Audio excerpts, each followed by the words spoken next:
it again, huh? Another Sunday night. Give me a second here. I'll get everything all wrapped up, ready to go, locked in.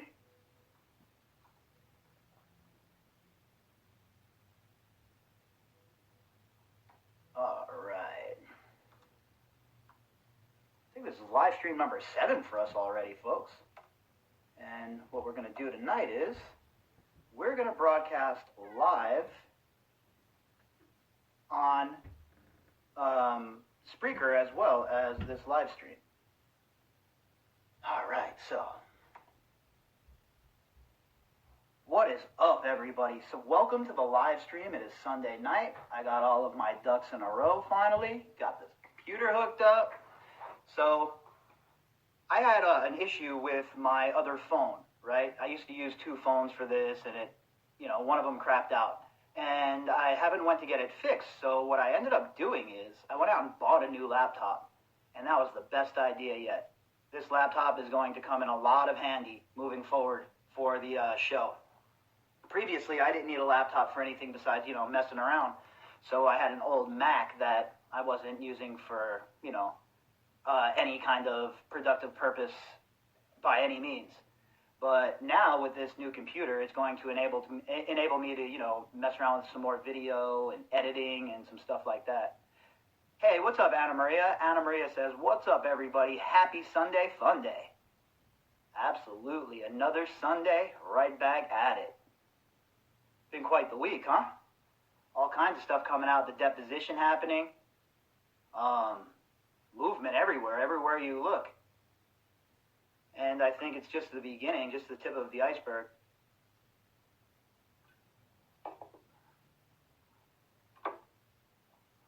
So Tuesday and Wednesday, before I forget, I'm going to be out of town. So what I'll probably going to do is record a couple of new episodes, maybe a couple of more Maxwell episodes or something, and I'm going to upload those on Tuesday and Wednesday, along with a couple of flashbacks. And what I'll do is, if there is some Wi-Fi or I have some place where I can get some data, I'll do a live stream right from the campsite, right from the national park. So pumped to finally be able to get back out into California and enjoy some of the national parks. Hey, what's up, Pop? Welcome to the Sunday party. So that's the plan for Tuesday and Wednesday. Obviously, I'll have my phone and stuff like that, so if there's something that breaks that needs to be addressed, I will scamper over to an area with service and record a new episode. But I really don't see that being an issue, really, right? As far as finding some place to get some Wi-Fi. I think that'll be something that is not too difficult there, so we'll definitely see what's up. All right, folks, well, I have to get my charger, so watch this. I'm going to have my handy assistant toss me my charger down here. Hey, Carrie, yes. Can you throw me my charger for my laptop, please? Yes.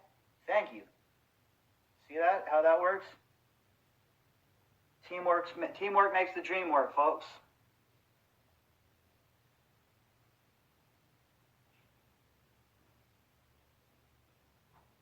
No, Rob, nothing new, really. The same old stuff, bro. The same old issues. You can just toss it in there. That's fine. Give it a toss. Thank you. Yeah, there hasn't really been nothing ground shaking or shattering with that stuff. We had the deposition mainly was talking about the massages, right? And she wanted to keep that stuff secret because obviously she lied.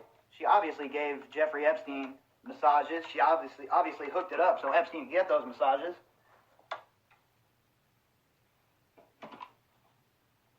And so it was, she didn't want that stuff out there for sure, right?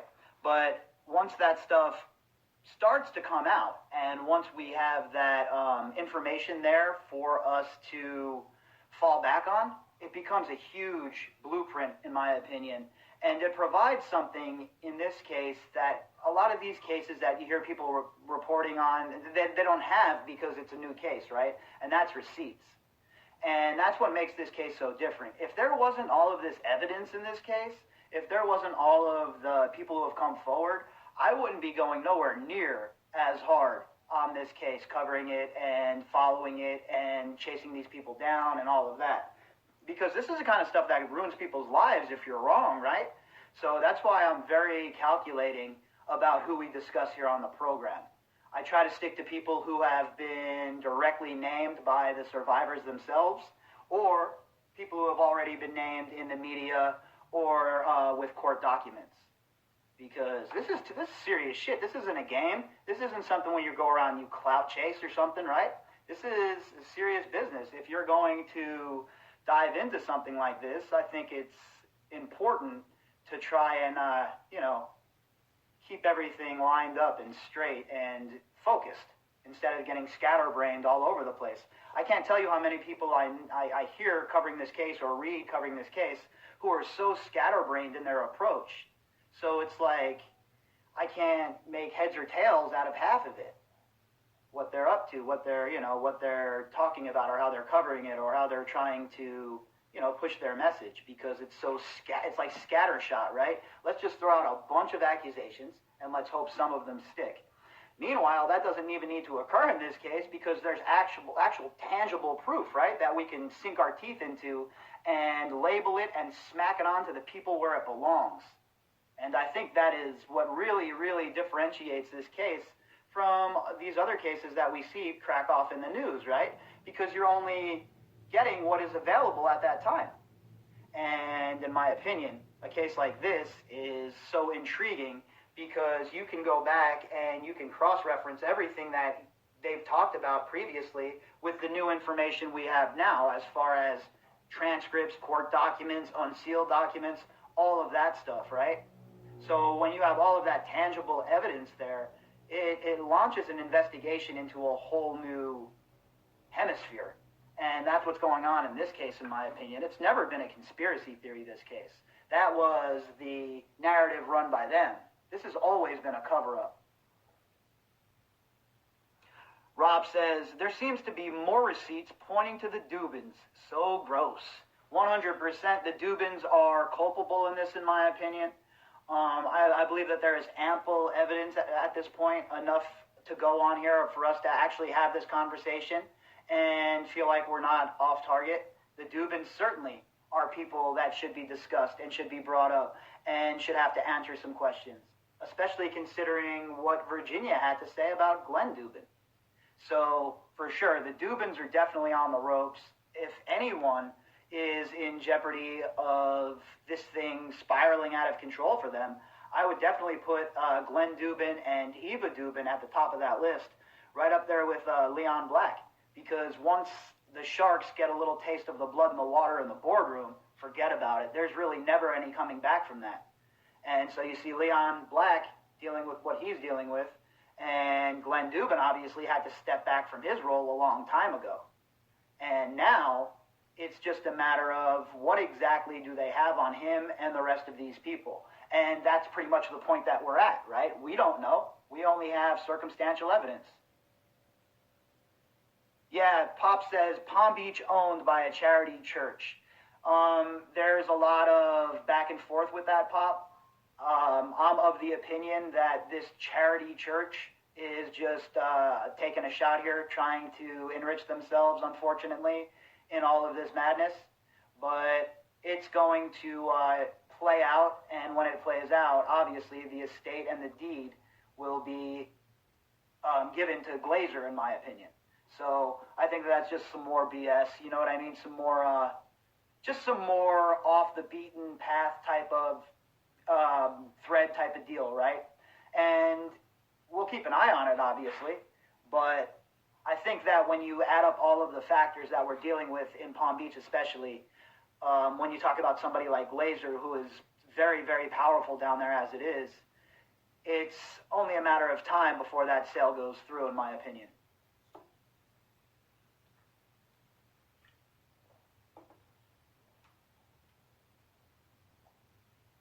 Yeah, and it's one of those goofier things, right? This is a case filled with all sorts of goofiness, a case filled with all kinds of "are you kidding me" moments.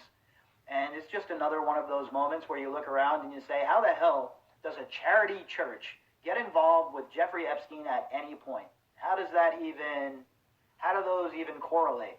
But we know that Jeffrey Epstein was involved in all kinds of wild shit, right? So I don't put anything past him, even being involved in some sort of church, or who the hell knows what this guy really was into.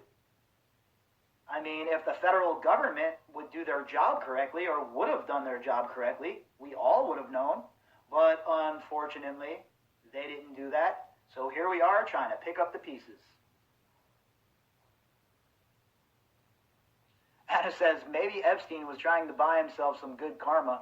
Yeah, I mean, he'd have to purchase, like, the Vatican, I guess, or some sort of cathedral if he's looking for that kind of karma, because, boy, oh boy, this dude is at, like, the bottom level of hell, wherever that might be. Deirdre says, I wish the young girl crying in the Dubin's kitchen had been located. Yeah, Deirdre, me too, 100%, because I think that girl can provide a lot of crucial information, and she definitely has a story to tell, right? I think that what she has to say can go a long way to sorting this all out with Dubin and the rest of them. Yeah, absolute scoundrel is the proper word. Absolute scoundrels. You know, these people are like, I mean, you don't get more debased than these people, right? These are the Stephen King would have trouble coming up with people as ridiculously evil as the group of folks we talk about here on a daily basis. And that's not even hyperbole, right? A lot of times, say something for effect, oh, these people are so evil, blah, blah, blah. But really, when it comes down to it, these people are right up there with some of the most evil people I've ever read anything about. Yeah, Deirdre, what's pretty interesting about French law, as far as I know it, is that if a French citizen commits a crime overseas, even though they can't be extradited, they could be tried for that crime in France. So I'm very interested to see how all of that lines up as far as the foreign trials go and what sort of information sharing is going on. But I would suspect, and I don't have any evidence of this, but I would suspect that they are working together and trading information. I would definitely suspect that, considering some of Brunel's alleged crimes obviously were committed on United States soil. So I would think that the Department of Justice would have a vested interest in making sure that Jean-Luc Brunel faced the music and was punished. So yeah, I could definitely see that, Deirdre, that there's some kind of information sharing going on. Any further than that or deeper than that, unfortunately, I do not have any sort of inside information about what is being shared or the content of what is being shared, unfortunately.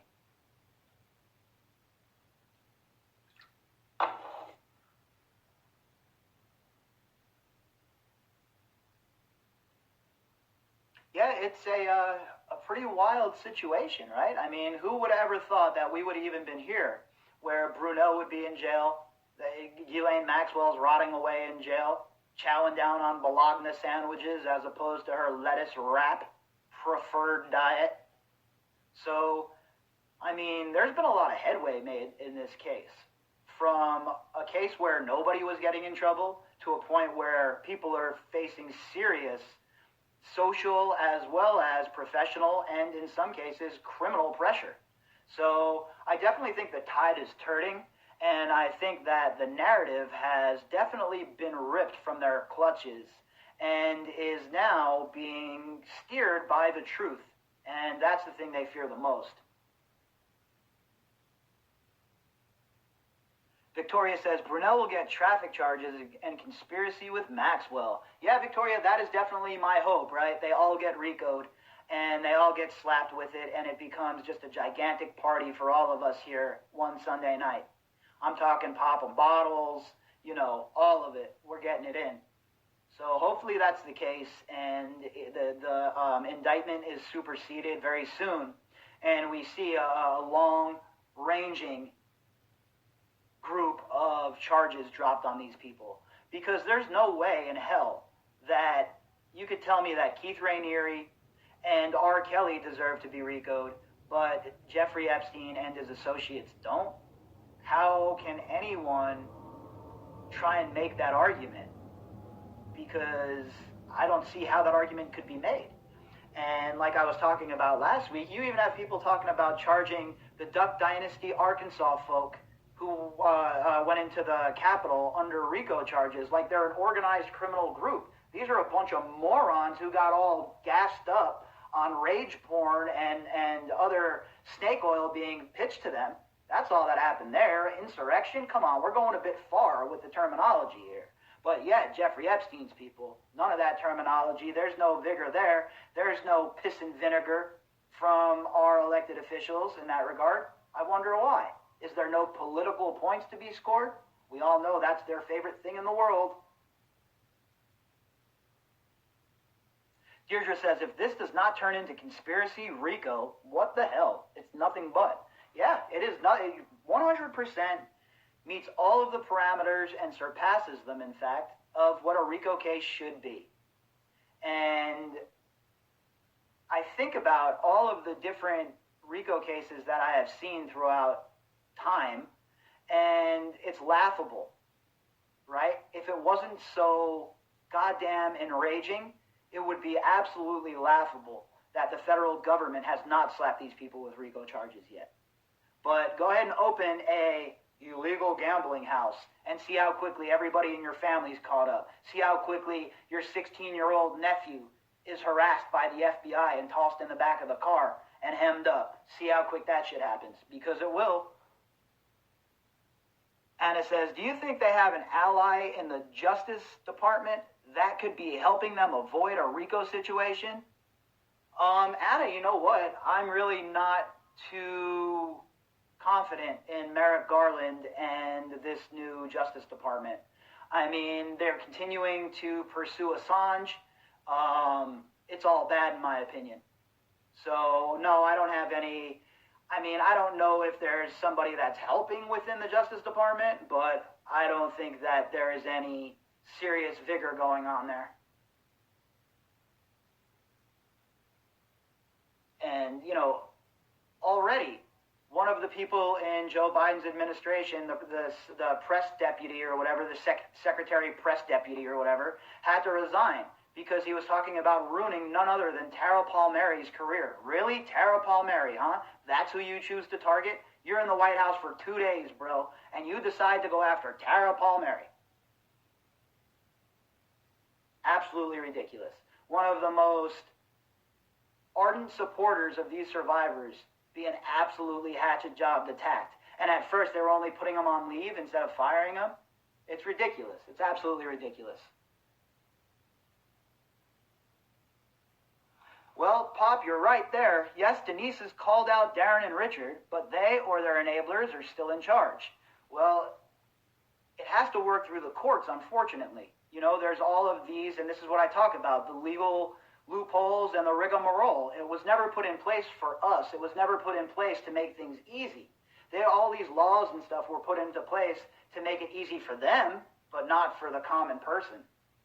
So it's one of those situations where Indike and Khan obviously should not be part of this. They shouldn't have anything to do with being executors of this estate. But this is the Justice Department. This is the legal system at work right before your eyes. And this is why I always talk about the fact that all this other shit that we talk about is a symptom. The real problem starts with these lawmakers. They're the ones that enable all of the laws that these people use as loopholes. They enable all the laws that these people are able to launder money and get away with it. So it all starts in D.C.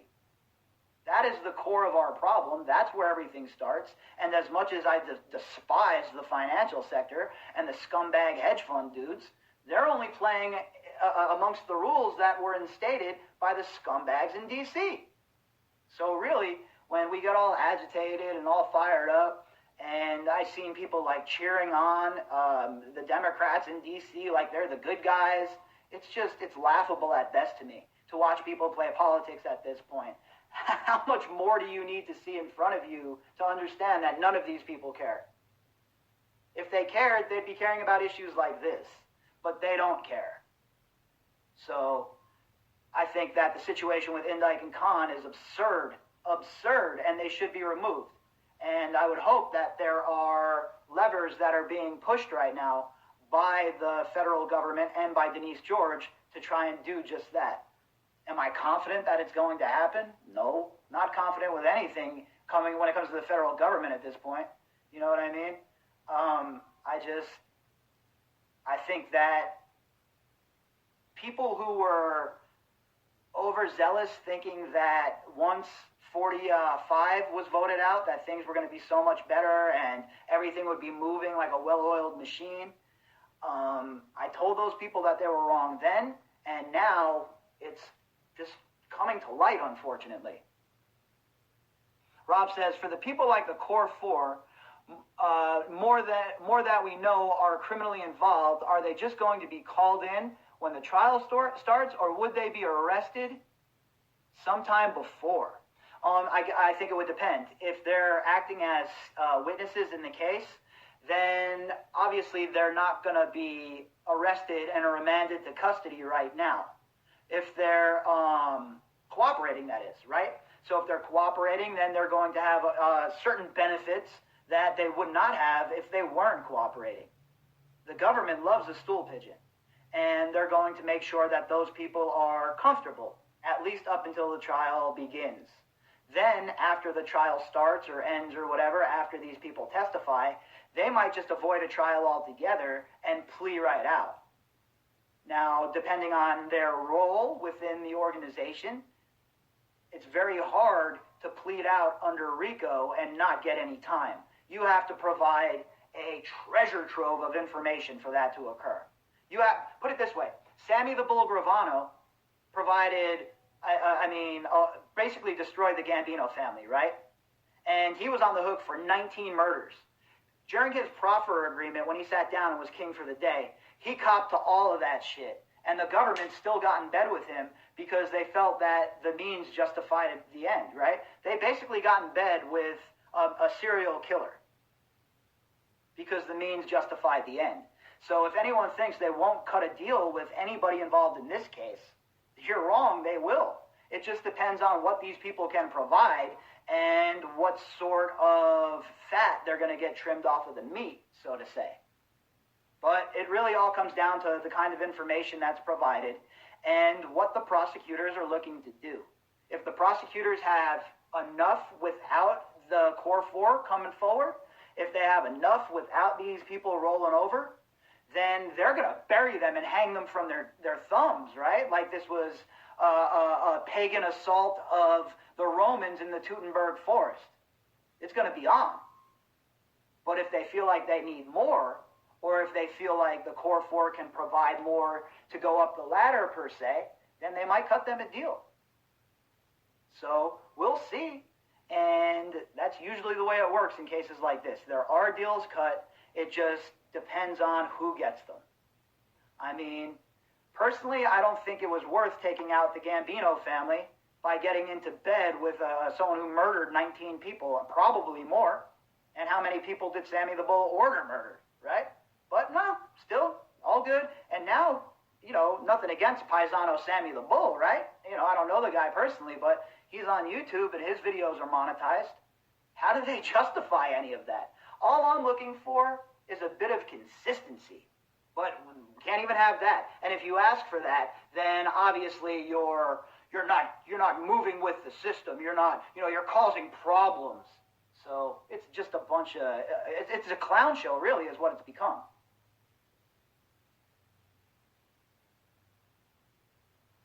Pop says, did Sarah Kellen cash in before funds were shut down? She was a victim applicant. Again, we don't know. All of that is confidential.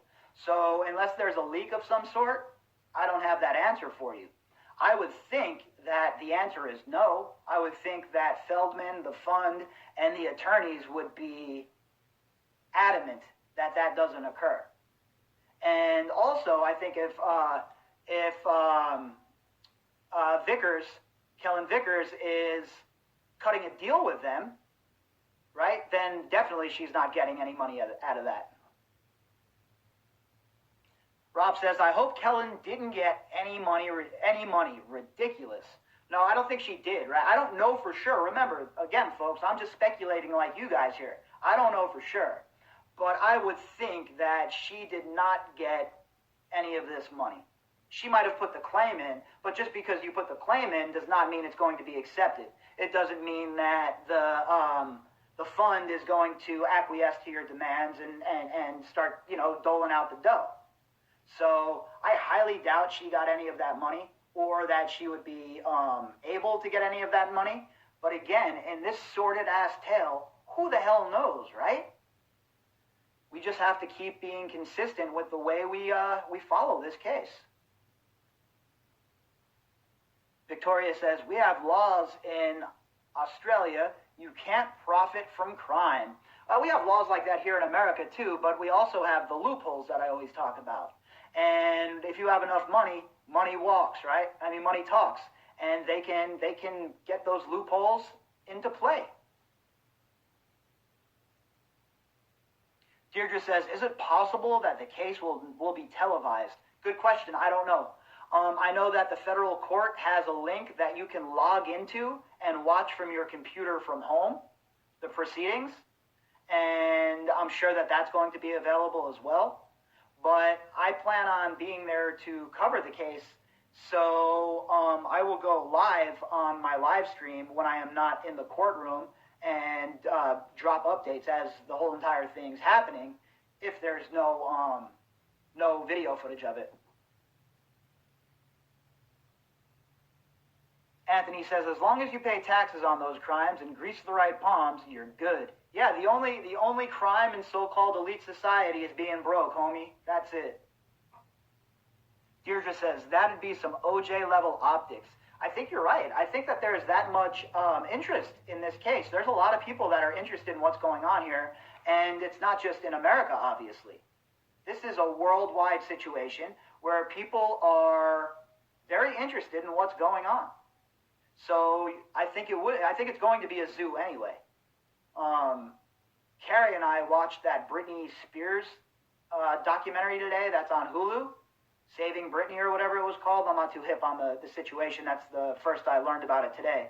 But even at the courtroom when they were there for the conservatory hearing, it was bedlam. It was insane. And I think that this case is going to be amplified by a great amount more than that, because there is a lot of interest and there's a lot of media from all over the world that is going to be trying to get it first, right? Meanwhile, they should be worried about getting it right, but they're all going to be trying and angling to get it first. So expect a frenzy for sure. I just hope that they have some respect for these girls that are testifying against Maxwell. Like, I hope they don't do their paparazzi bullshit.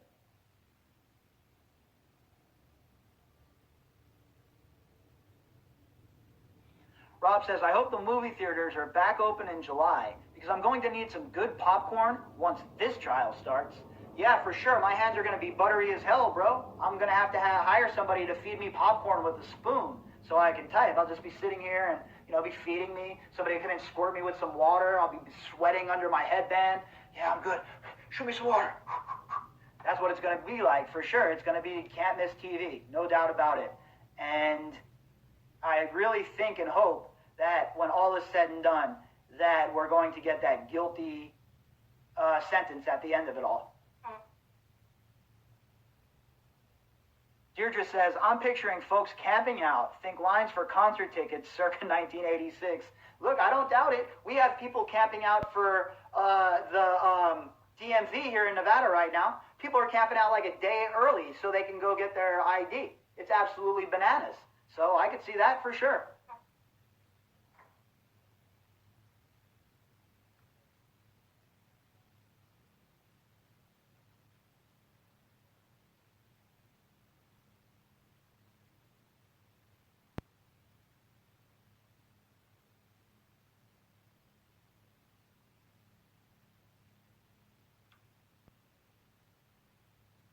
Yeah, Candace, we talked about that a little bit already. Again, that is just more in the weeds, off the path BS. There's about a 0 chance, in my opinion, that Glazer doesn't end up with that Palm Beach house. It's all just more, dragging of the feet and BSing in this case. We see it all the time, and we're seeing it now.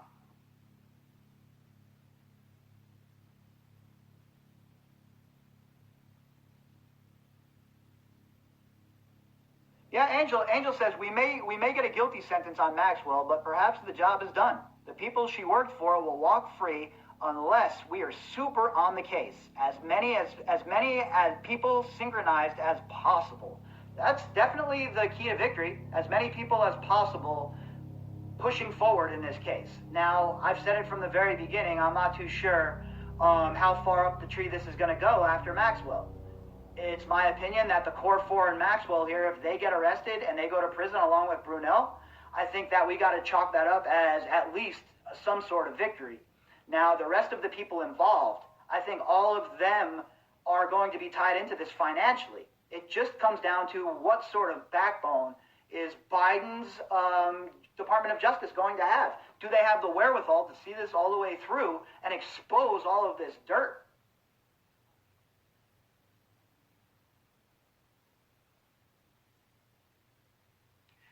Dave from Australia says, hey, Bobby, have you heard if Epstein's driver has been subpoenaed?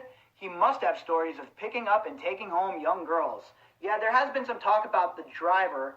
I'd have to go back and look at some of the stories we've talked about, and that's a good point. I will dig in and take a look at that again. But remember, one of his drivers was an ex-UFC fighter, one of his bodyguards, an MMA fighter, a Russian dude. His name escapes me right now.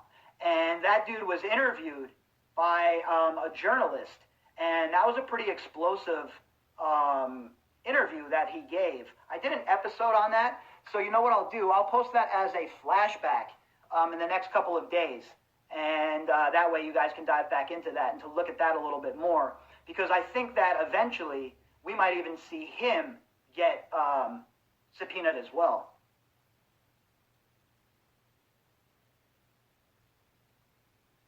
Pop says, none of these have clear ownership. Palm Beach, Paris, Virgin Islands, New York, New Mexico, Aspen, Michigan University, Maxwell, London. Someone must be pulling the strings. Yeah, that's how these guys work, and that's what the offshore and the LLCs are for. They want to make it as difficult as possible to trace any of their movement, any of their money, any of their finances. So they have a hodgepodge of all of these companies in their network, and they just move things around through them so nobody can get an idea of who owns what, where it's going, where it originated. And before you know it, these MFers are stashing all kinds of millions and billions of dollars, not paying taxes on it, and at the same time, still getting all kinds of crazy-ass tax breaks. It's a travesty, it's a joke, it's disgusting, and I'm glad people are starting to get hip to it. Definitely glad people are starting to get hip to it.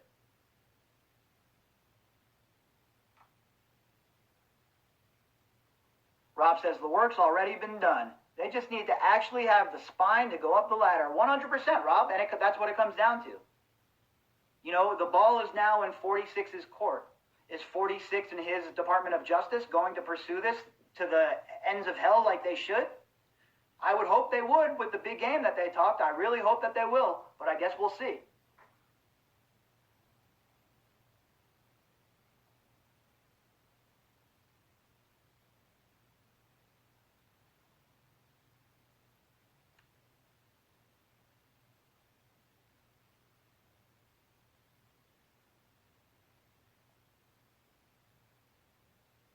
Angel says, Weinstein was a mascot.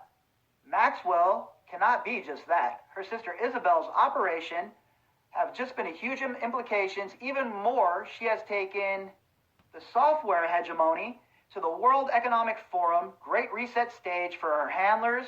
Rafi Eitan needs looking into. Possibly Maxwell's handler, Rafi Eitan. The operations have been huge reach and implications. Does Biden actually control the courts or higher ups? It can never be assumed. Again, the last verdict of the plea deal was that it was legit, and the intel aspect was removed from all public dialogue. Look into detail into those directly above Maxwell. It's a good point. I mean, you're making a good point there. I've said this from the beginning. The people that were handling Maxwell scrubbed the shit out of the information that contained their names. They're never going to get caught with their pants down, ever. These people are too smart for that. They're way too, these are the same people that are overthrowing governments overseas.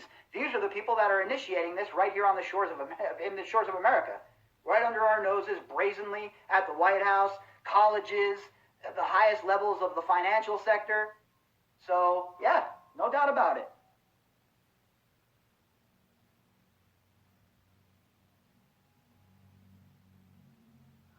Candace says, second question may be addressed. If the island was bought by an Arab prince, third party, does it go back to them? Confused about that property in the Virgin Islands. Now, I believe that there's probably language in the contract. I haven't seen the contract, obviously, but there's probably language in that contract that makes it Jeffrey Epstein's property in whole. And this guy probably just picked up a few points on the purchase, right? Epstein probably doled him off a couple of fazools or provided him with a harem of Eastern European girls, whatever it may be. And then he signs off on it, keeps a little bit of the pressure off of Epstein, and he's basically like Epstein's like a shadow writer at this point with that property.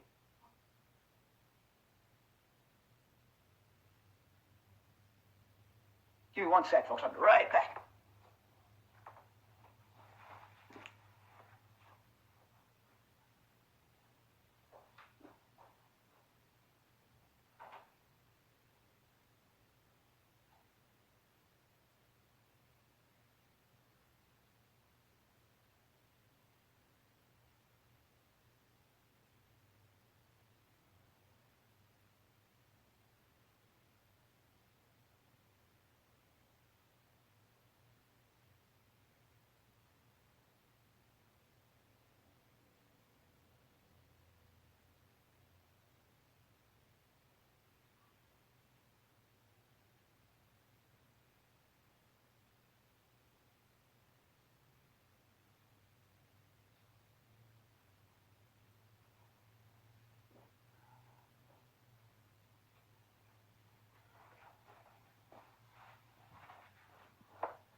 All right, sorry about that, folks.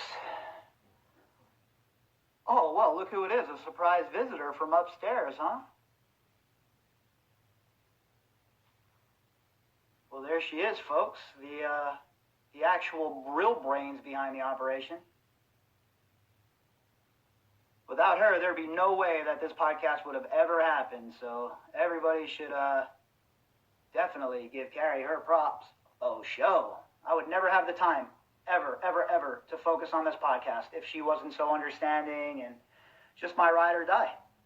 Soulmate, best friend, luckiest guy in the world. End of discussion.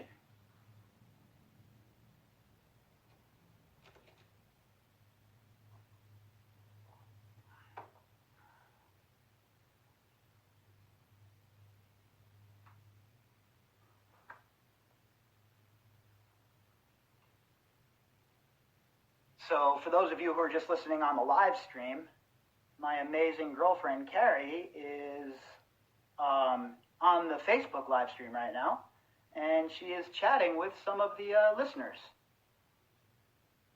Pretty cool to have a little guest appearance by Carrie. Maybe next Saturday I can coax her into coming down and talking live on air with us. But all kidding aside, I mean, she's been so supportive of this nonsense. I spend so much time on this podcast that it's not even funny. And for her to be so cool about it and never give me any shit or break my chops, it's pretty lucky.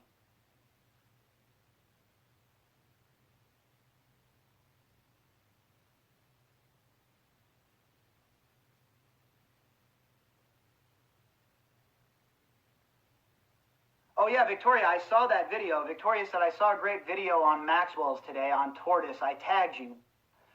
Gross story on Ghislaine Maxwell playing sex games with dinner guests.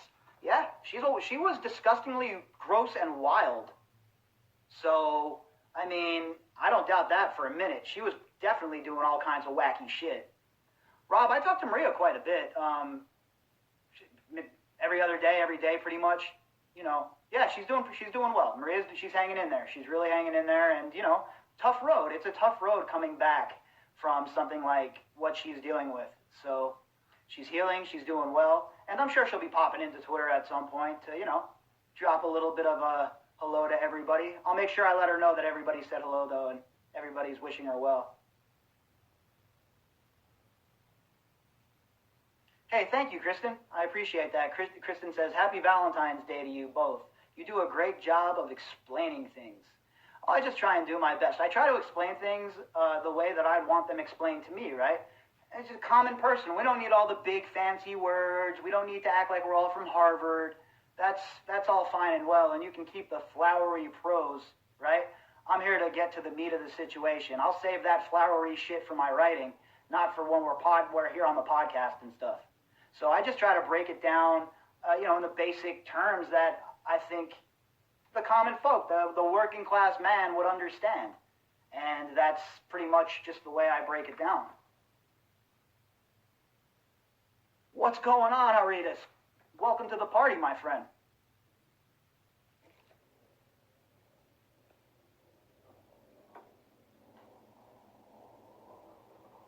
So the one thing about having a beard is, you get this stuff in your mustache sometimes. Oh, the three-piece. That's when you get, the right, left, and then the uppercut. That's the three-piece, bro. That's the three-piece. And then if I say a three-piece with a soda, that means I bust you up and then you're cut and you're bleeding. That's the three-piece with the soda. Sorry, I got to get that fight terminology out there every now and then. Joe says, you are doing a great job keeping us updated and informed. Hello from Sydney. Oh, what's up, Sydney? I love Australia. Thank you for tuning in. Hey, Tarnia, what's up? Welcome to the party. Oh, that's all good. Still got another half hour, 45 in us. Exactly. Have you ever taken a leg kick, bro? That's my favorite question. That's my favorite statement to make as well. You see all of these like really jacked up buff dudes walking around. I'm going to get some gains.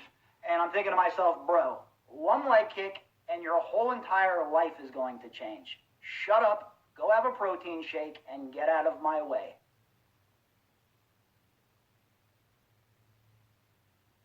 I love Australia too, Candace, 100%. Such a great place. Just such a great place. Hey, thanks, H. I just try to talk to you folks like I would my friends in the backyard. I used to do MMA, not anymore. I'm too old for that. I had 2 shoulder surgeries, restorative shoulder surgeries, so no chance I'm taking of getting caught in a Kimura or something and having my shoulder pop out. Too old for that nonsense. But for quite some time, back in the day, before it was really too popular, I was, rolling around jiu-jitsu, some Thai boxing, but mainly just jiu-jitsu because let's be real, who likes to get punched in the face, right? I'd much prefer a little bit of submission grappling. Yeah, that's right. See, Carrie says every night is date night. Definitely, every night is date night. I want to go to Australia so bad. It's one of the coolest places ever. Yeah, Candace, 2 shoulder surgeries. Both of my shoulders have been repaired and reconstructed. I had in 2009, I tore my labrum, tore my rotator cuff, and fractured my glenoid. So I had to go get what's called a Bankart procedure to get that fixed up, and then he had to go in and clean up a whole bunch of other jazz. Then in 2015, well, it was the other shoulder's turn. So the same exact procedure on the other shoulder. So 9 weeks in a sling. It was the worst thing ever when it was my right hand. I couldn't do anything, brush my teeth, my hair. I hated it so much. But my shoulders have never felt better, honestly. I mean, they were bad for a long time. When you dislocate your shoulders, they have a propensity to keep dislocating if you don't get them fixed. So I ran into a bunch of issues growing up. My shoulders always popping out of the sockets, and finally it was just time to get them fixed. And I'm glad I did, honestly, because now that I'm 40, I can't imagine going through those surgeries again. That would suck. What's up, Pop?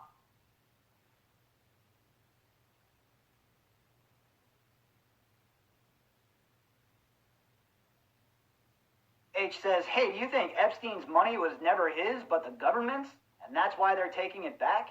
Well, I I'm sure the government was involved in his finances one way or the other. Not the government per se as, the Congress is doling him out money. I mean black projects that the CIA works on, right? Now, I'm sure that they did dole out a few bucks to him, but that kind of money, I highly doubt it. I've heard that mentioned, but I'm not a proponent of that theory. I think that this dude, that's the tax structure. That's how you get taxed. And that's what ended up happening. Pop says, do you do winter camping? Hell yeah. It's my favorite time to camp. My absolute favorite time to camp, Pop, is in the winter. Yeah, AJF, man, it sucked, bro. That Christmas was the worst. Absolutely, positively the worst. Trying to eat and it was just really bad.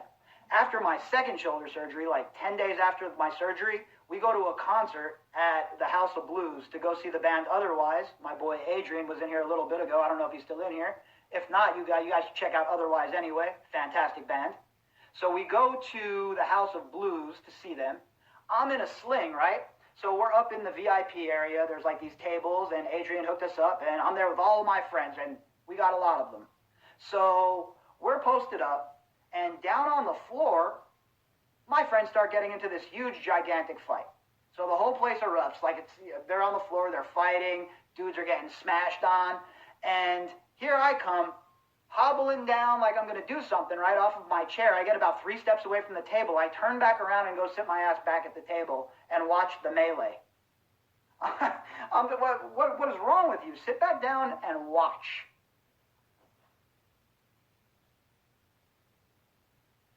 Anna says, what is winter for you, camping? Because my city just finished a week deep freeze, minus 40 and colder sometimes with wind chill. Don't ask me to convert. Yeah, I hear you. Look, it depends. My biggest dream is to climb Mount Everest, so negative 40 doesn't scare me too much, to be honest with you. I would love to have a chance and a crack at that kind of weather, but the coldest I've ever been in is like negative 15. I've camped in negative 15 degrees before, and it was pretty miserable, honestly, if I'm not lying about it. Angel says he could have had as money as he liked, I am sure. Wexner helped him keep it oiled well. Epstein's money, just a drop of oil. How it was laundered is what the details can be paper chained on. Sorry, trying to get this here. Could be paper chained on, but it doesn't seem to have been limited. Islands and planes, and submarines and helicopters, money to Channel to Harvard, and dodgy, dangerous science, etc. Leon Black is important, as is Wexner, of course. Yep, you're right about that. Those two dudes are definitely big-time important people when we're talking about finances anyway, and add Robert Maxwell to that mix as well.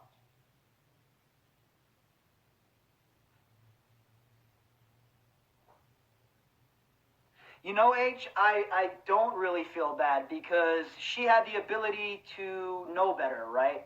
I mean, her circumstances kind of sucked because of who her father was in the regard of she's not going to be nurtured correctly. But at some point, you need to take responsibility for your own actions and for yourself. And I'm a big proponent of self-responsibility. My father has hammered that into me since I've been a kid. So, I don't really have remorse for Ghislaine Maxwell. She had all of the ability, all of the chances in the world to change her life and veer off of that course and not be a scumbag. She chose to do that. She had all the money not to do it, and these are the choices she makes. So when it comes to the way I feel about her, that's a her problem. If she was, not a disgusting human being, well, we wouldn't even be talking about her. Absolutely, Anna. That's why I don't even take people serious when they're like, oh, well, this person was abused as a kid, so you have to, hell no. You got to break the pattern. It's up to you to do the right thing. You can blame your circumstances as much as you want, but at the end of the day, self-responsibility is a huge thing, and it's up to us to make our lives better if they're shitty, and it's definitely up to us to break the cycle. So, those are your choices. You can either just keep getting on to get on, or you can break the cycle and do a better job. And Maxwell, she chose to just keep getting on because it was the convenient thing to do. It was the comfortable thing to do. So, no, I don't have any remorse for her at all. AJF says, just because your life may have been destructive doesn't give you the right to destroy other lives. For sure. I think you have more of a responsibility at that point, right? You should know better. Deirdre says, Lex Wexner reminds me of Elmer Fudd. Dude, that's pretty funny, Deirdre. You know I like some names. You know your boy likes some names, and that shit is pretty funny. Elmer Fudd. I might have to call him that. I'm going to have to call him that on a couple of the episodes and give Deirdre full credit. That's hilarious. Kristen says, respect and responsibility, only things anyone needs. Yeah, you know, it's not very difficult, right? Get up in the morning, straighten up your room, take a shower, brush your teeth, don't do meth. Pretty easy stuff. No, he does, Deirdre, 100%. He definitely looks like Elmer Fudd. That is hilarious. That is a game Carrie and I play all the time, too. This person looks like this. This person looks like his parents were so-and-so. This is a knockoff version of this guy. I'm going to have to work on that Elmer Fudd accent. I'm going to have to go back and watch some more cartoons and get that accent down so I can get the Elmer Fudd, the Elmer Fudd situation correct. I mean, Candace, am I right or wrong, right? Stay off of the meth, wash your hair every now and then, brush your teeth. Chances are you're on the right path.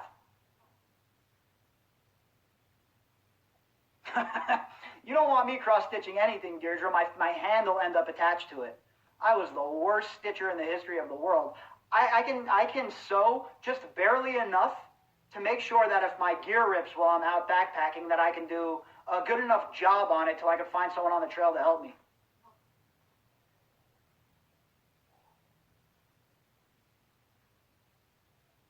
Candace says, Bobby, I live in Boston, and I finally saw the Sam Adams commercial during the Super Bowl with your cousin from Boston.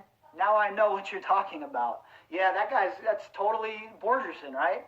And personally, I have a cousin from Yonkers, and Carrie and I always say that's him, too, because he's that kind of guy. I could see Carrie and I getting married and him coming in with the whole smoke show type deal. Hilarious as hell. But that's definitely Borgerson, right? The type of dude walks in. Guy's like invited to a wedding. He shows up with like a six-pack of IPA and, you know, he's running around talking like an idiot. That's how I envision this moron. Oh, yeah, Victoria says, love the bouncing check about Robert Maxwell. 100, that's another great one, the bouncing check. I'm sure someone out there will be offended because someone says the check attached to it, but who cares? That shit is funny.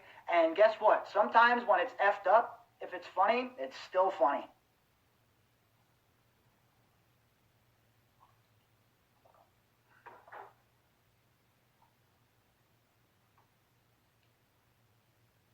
Yeah, I'm glad you finally got to see that commercial, Candace, because that shit is hilarious.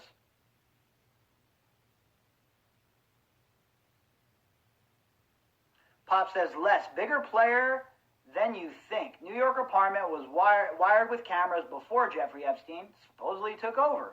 Yeah, that's the talk. And again, it's not what we know, it's what we can prove. And to this point, we can't pin too much on Les Wexner. We have a lot of circumstantial evidence, right? But I want the hammer. I want the hammer evidence to drop on this dude. So we got to keep working on it, and hopefully more people come out and light this guy on fire. And again, who knows what Ghislaine Maxwell is saying to the authorities or what the Core 4 are saying. Anybody who's in jeopardy of going to prison over this definitely could easily start the Vlad game and start ratting out people like Wexner for financial connections to this. And remember with Wexner, again, he's one of the other scumbags on a different level considering what Virginia said about him. So there's tiers to this, right?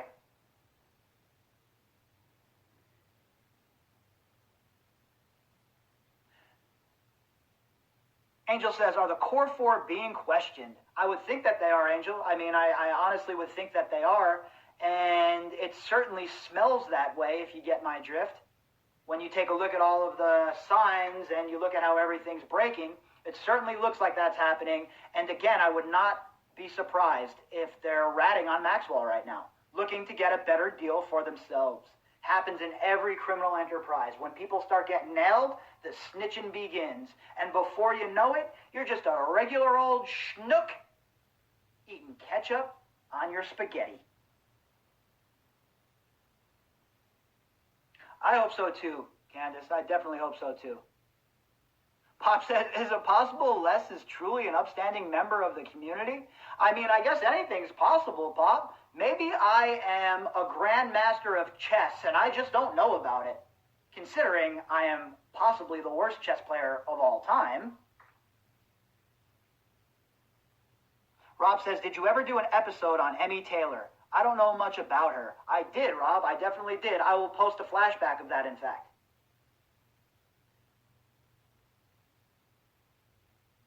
Angel posted a link here in the comment section, so if you're listening on Spreaker and not on the Facebook stream, head over to the Facebook stream and check out the link that Angel has posted, if that's something you're interested in.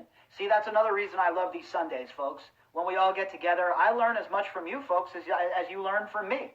And I think that's really the greatest thing that the internet has provided us, a huge forum where we can exchange ideas and we can really hammer things out. Yeah, Junkerman's on the list, no doubt about it, Angel. Rob says, upstanding member of the community, huh? Marketing lingerie to 9-year-olds. Yeah, that is pretty much a Les Wexner move. I mean, you would think that we're in the year 867 AD and we're waiting for, the Viking Age to begin with those sorts of, that sort of behavior. But no, here we are, year 2021, and these scumbags are still active, running around, molesting kids, and having a good old time.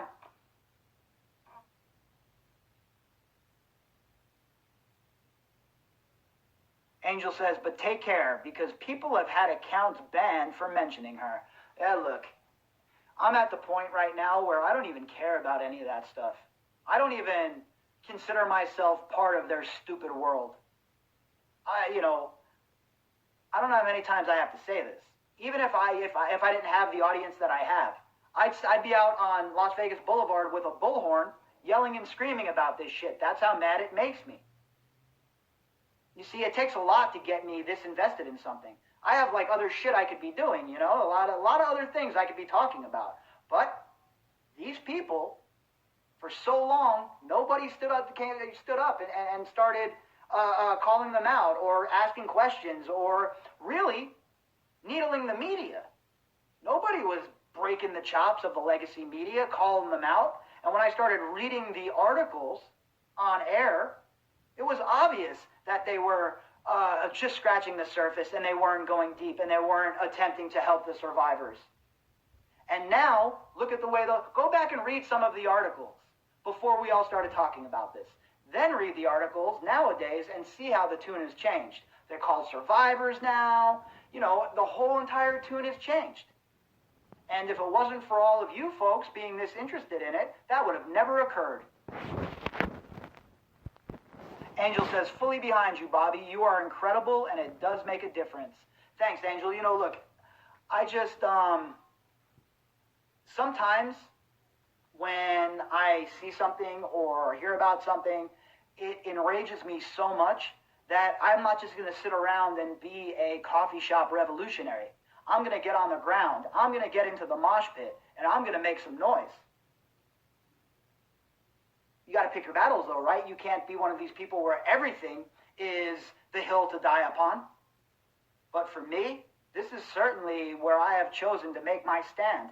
And if I end up like, Robb Stark at the Jon Snow at the Battle of the Bastards, holding a sword alone, being charged by all of these people, I'm going to go out swinging. Because I was built for confrontation, not conversation when it comes to some situations like that. So those people and, their way they go about themselves, it's never going to affect me, and the tech giants aren't going to affect me. I'm going to continue to keep it on. And when this is done, and this case is done, we'll move on to other things. But until then, they wanted my attention, right? Well, you locked me up for 6 months. Now you have my full attention. Let's see how much you like it.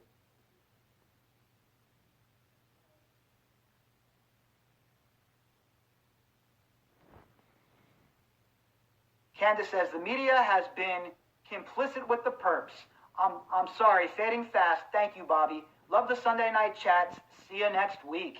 You know, I'm not far behind you tonight, Candace. I'm pretty tired myself. Carrie and I had a long day, a marathon day of hanging out and yakking it up and joking around. And today was a fantastic day all around. And being able to come here on a Sunday night and to have all of you from all around the whole entire globe spend your time with me, I'll tell you what, that's humbling for me. Other people might take it for granted, but not me. Certainly not me. I think that it's a big responsibility to have people tune in the way you do. Every minute you spend with me is a minute away from your family or from your loved ones. So when we're here, I'm trying to make this shit count, right? I'm trying to make sure that, we're having a good time. At the end of the day, this is such a heavy subject that we have to inject a little bit of humor, a little bit of comedy into it, right? And I just try to keep that moving and keep it to a point where it's entertaining as it could possibly be in such a shitty effed up situation, right? So I'm glad that all of you, it resonates. I'm glad that you all have fun and we have a good time here and we all chop it up the way we do.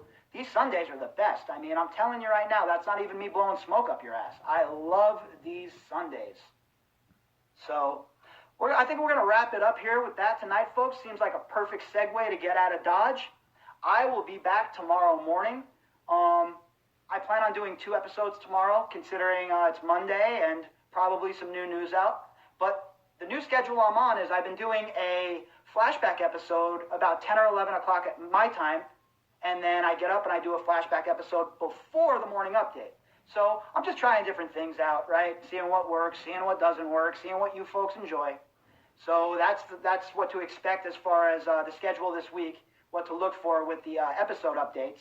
And remember, Tuesday and Wednesday, I will be camping. So tomorrow morning, we will get back at it. And to everybody, Angel and Victoria and Rob and Candace and Pop, and of course my amazing soulmate Carrie and Anthony, all of you who come on here every week and spend time with me. Thank you folks so much from the bottom of my heart. And I will see you guys tomorrow morning. We'll pick this shit up where we left it off. Have a great night, everybody.